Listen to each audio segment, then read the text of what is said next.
yourself for the worst.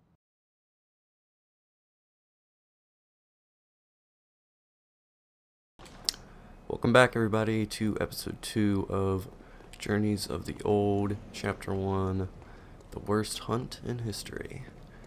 Alright, so last episode, if you missed it, we went and we basically got a bunch of dialogue from multiple NPCs, and we killed, actually, Ludwig, which is who I predict is actually the cleric beast.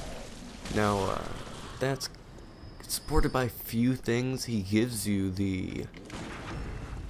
Nailed it. He gives you the Sword Hunter badge, I believe it's called. I'm sorry if I got that wrong.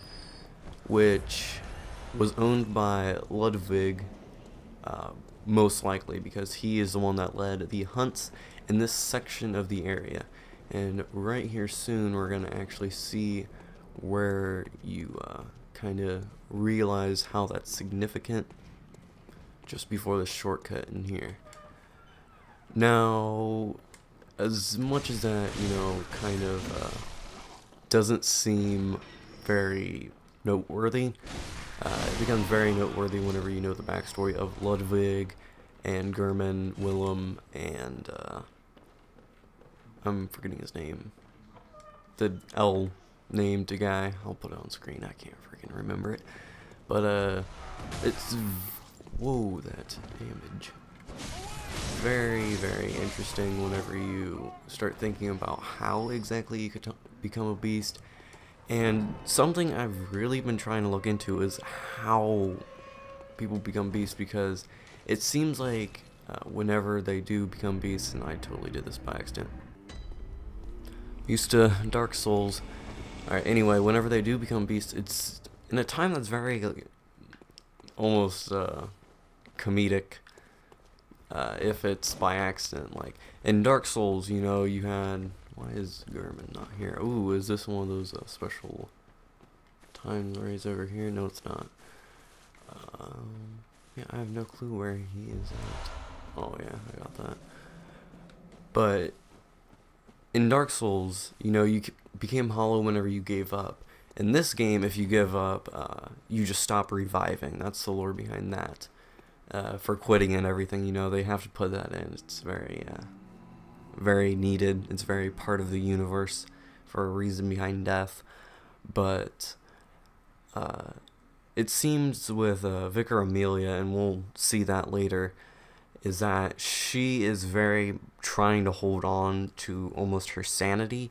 And so my speculation is that whenever you go insane is whenever you actually turn into a beast.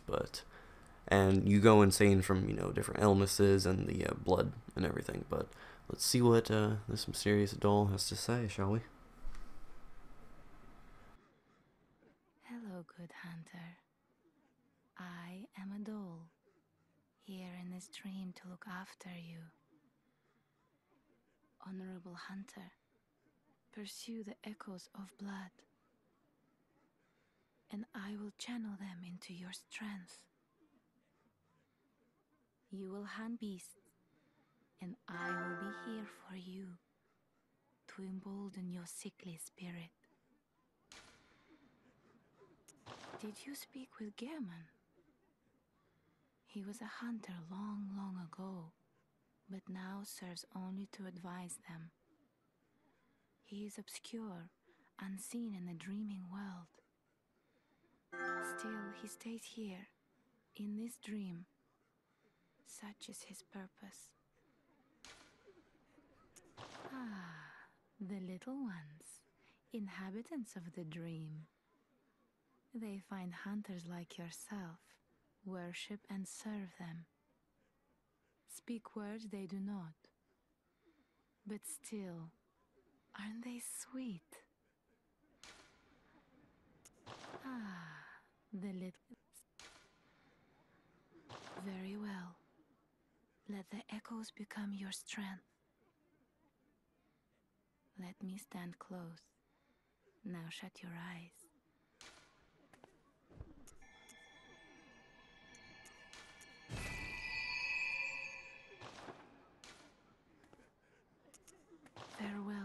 hunter. May you find your worth in the waking world.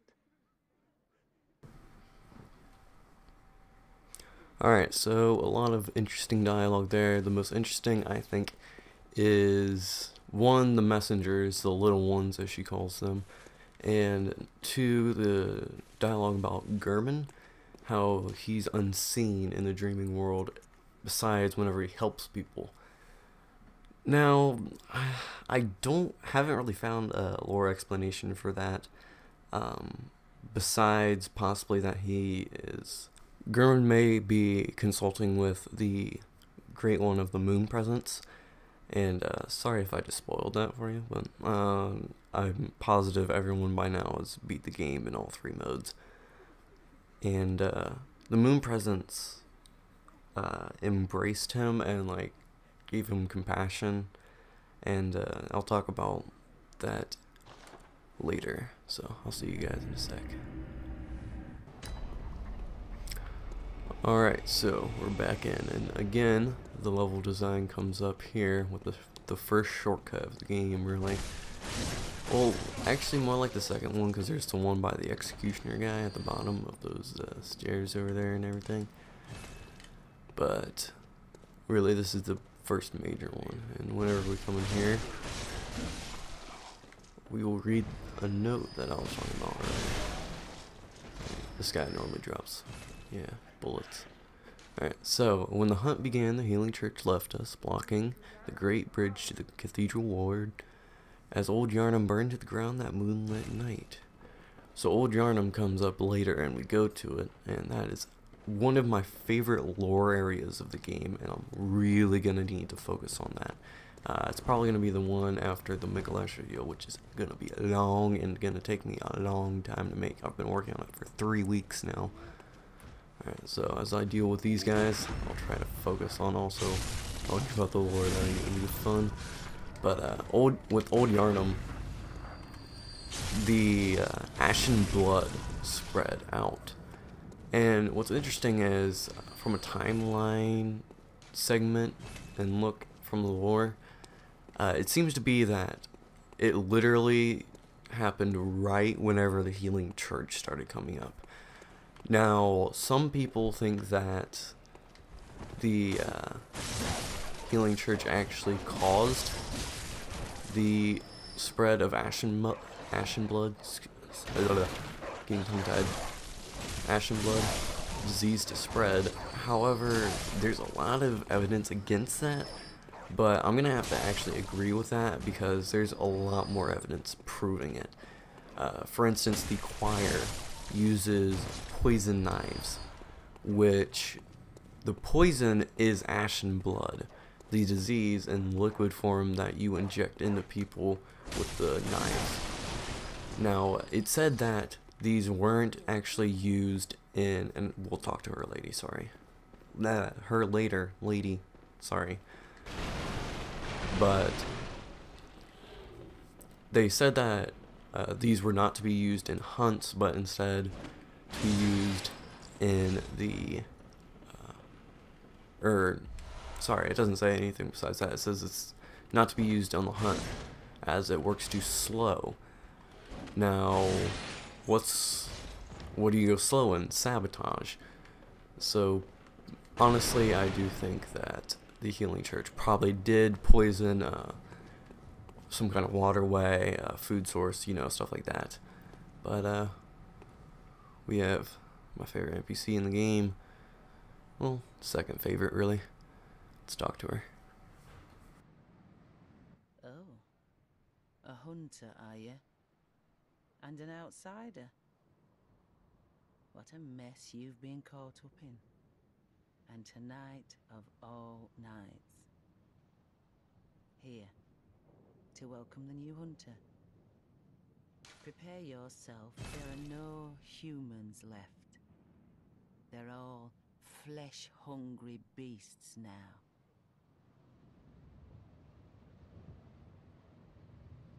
Still lingering about?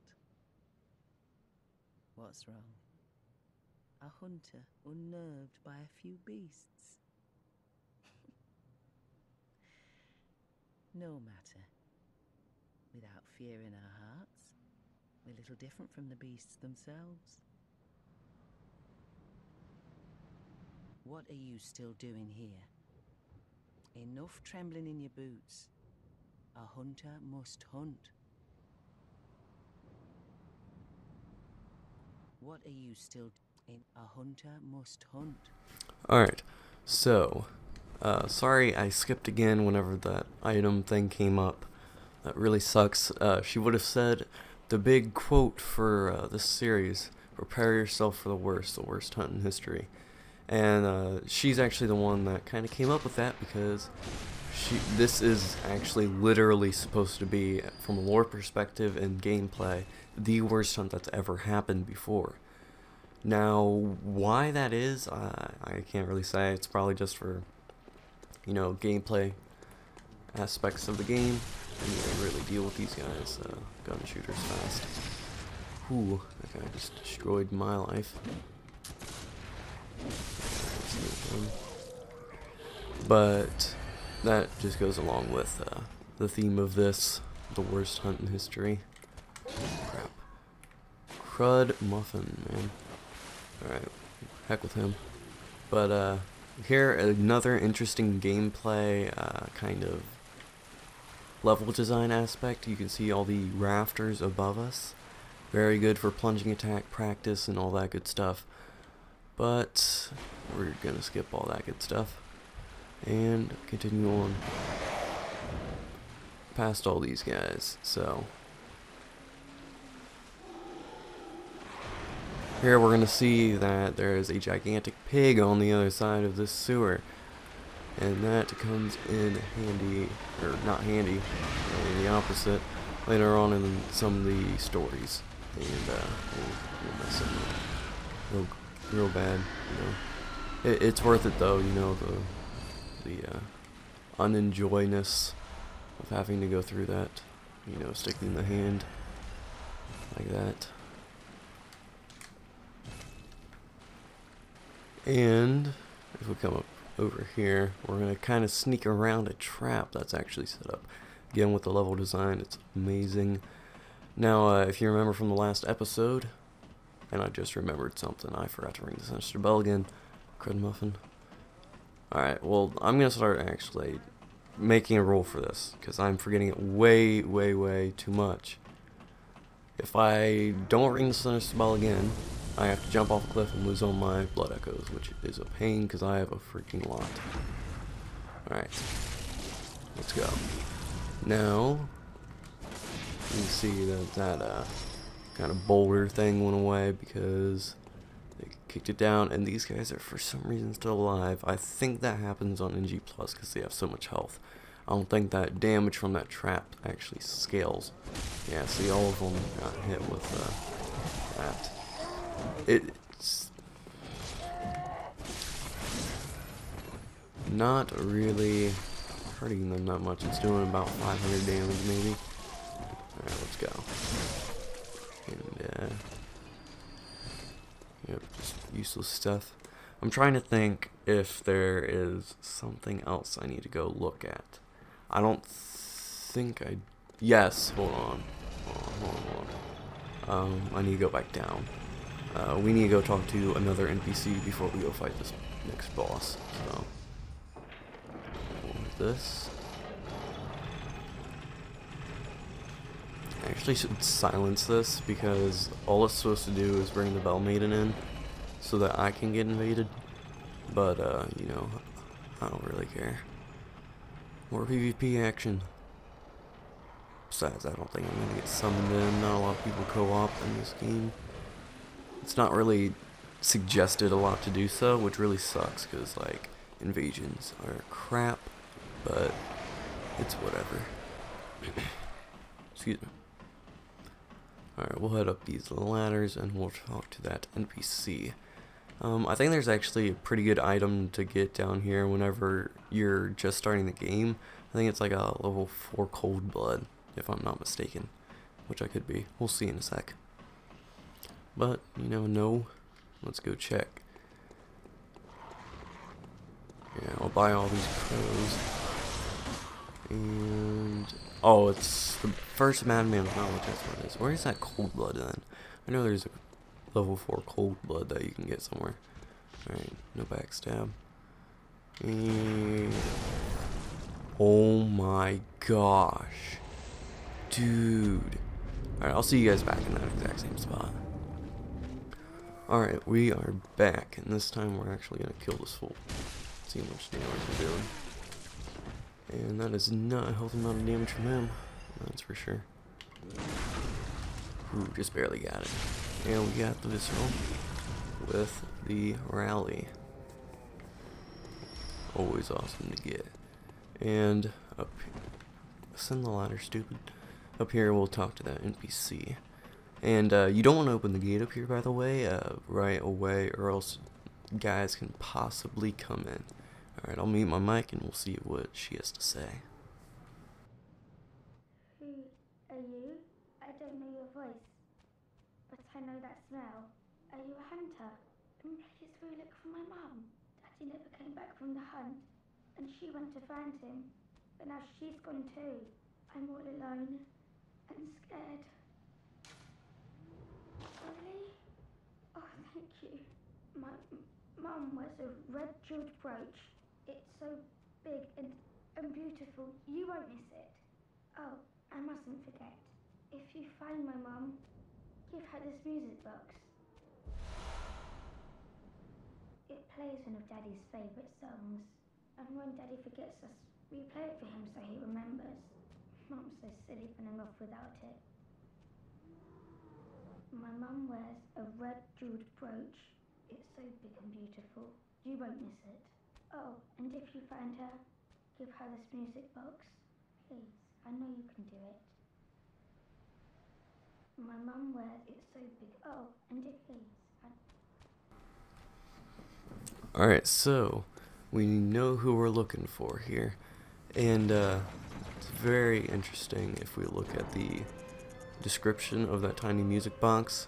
It tells you the names of the people, Viola and Gascoigne, and I'm sure everyone knows this story. It's one of the more popular ones of this game, like kind of like if you think of in Dark Souls, Solaire. You know, everyone knows his story, more or less. You know, some people don't know that you can save him, but you know, that's actually an interesting thing. If you want me to save Solaire in my playthrough of Dark Souls, tell me that, because I kind of want to do all the evil kind of stories, because Limbo, you know, there's like no hope and everything, so make sure to tell me that. But besides that, I actually equipped the tiny music box, because you will see what happens to next boss whenever you use it, and we'll see how that actually affects us. Now, I want you to understand that you go through as this hunter, right? And you are trapped to the hunter's dream, which is actually a link here, the hunter's mark, to Berserk, the anime and manga, which I've seen a little bit of, not too much. But you are absolutely trapped on this dream, and you are not allowed to leave until you give up and you just die forever, I guess. Or you just simply, and I'm not going to grab that actually, you beat the hunt. So you're just going through and you're only thinking about yourself, you know, and I'm sorry.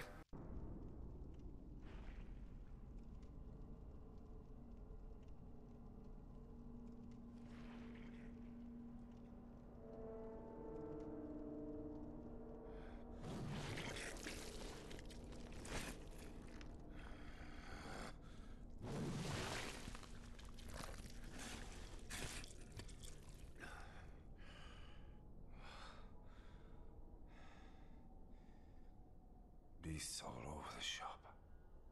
You'll be one of them, sooner or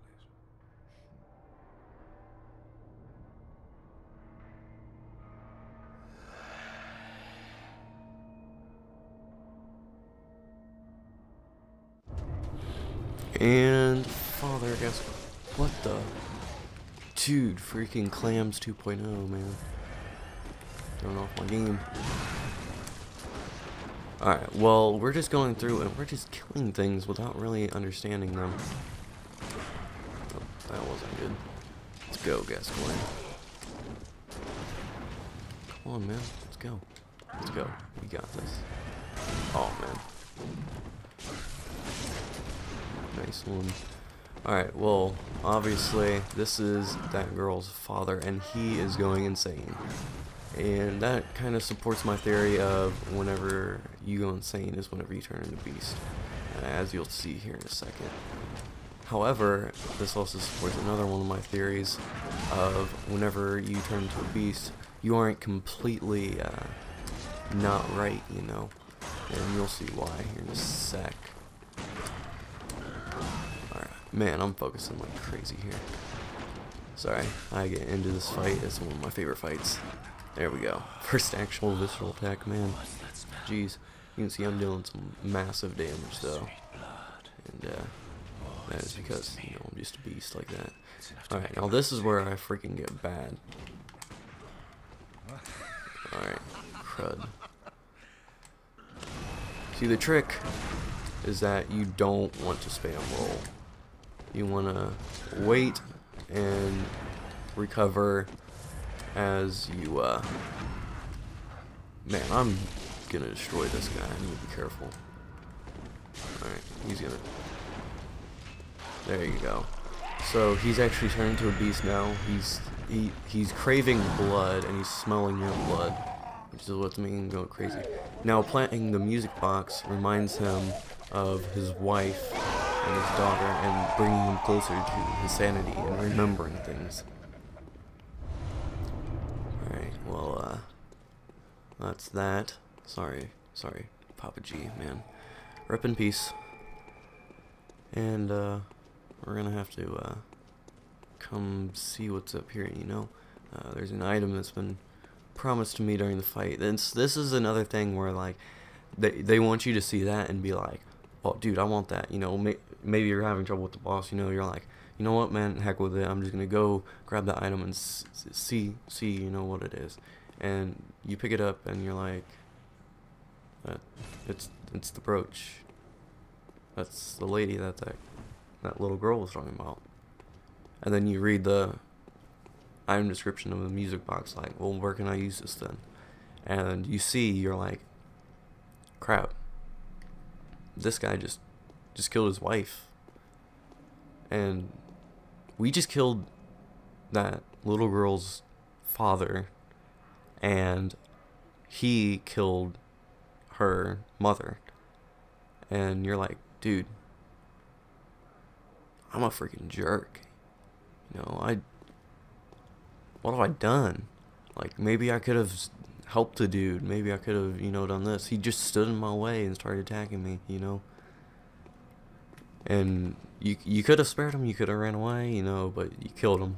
And it's kind of like one of these things where if you step into the shoes of your player and you take this stuff into a more real sense, you know, you could be like, there's two ways you can look at this. Well, three. One, you can be like, I need to give the brooch back to this little girl, you know, and tell her what's happened. Or you can see it as, I did this. I don't want her to think of me like this, you know.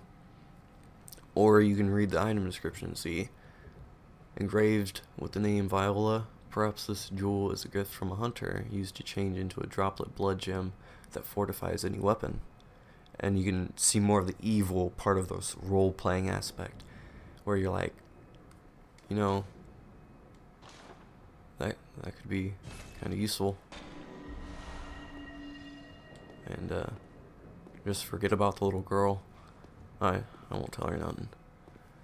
And you can take that a step further by actually going and telling her that there's nothing, which we don't have time for, so we'll do that in the next episode. I'll see you guys. Make sure to remember to like, comment, subscribe, share this on social media, and hit me up with private messages of you guys doing this playthrough alongside me. I haven't got any yet. I don't know if you guys are doing this beside me. Hit me up with them, and I'll make sure to include them in this. It's probably going to be in a episode kind of in the future, because I do record these kind of weirdly. upload one, record a second one, upload the first, upload the second, record another, publish those two, then record again. So it's kind of weird, but you know, make sure to hit me up and you will eventually get on here, I promise. As long as I find it decent, you know. If it's just like, if it's something like you flawlessing Gascoigne with only visceral attacks and no dodges, dude, I'm freaking gonna put that in, you know. But if it's something like you accidentally slipped off the rafters, fell down and died, you know, something funny like that, it's probably not gonna get put in. If there's some kind of weird glitch or something that happens with like some AI and it's really funny, then yeah, hit me up. But besides that, guys, I'll see you. Make sure to hit the channel page up, and I hope to see you guys on their channels along with mine. See you guys.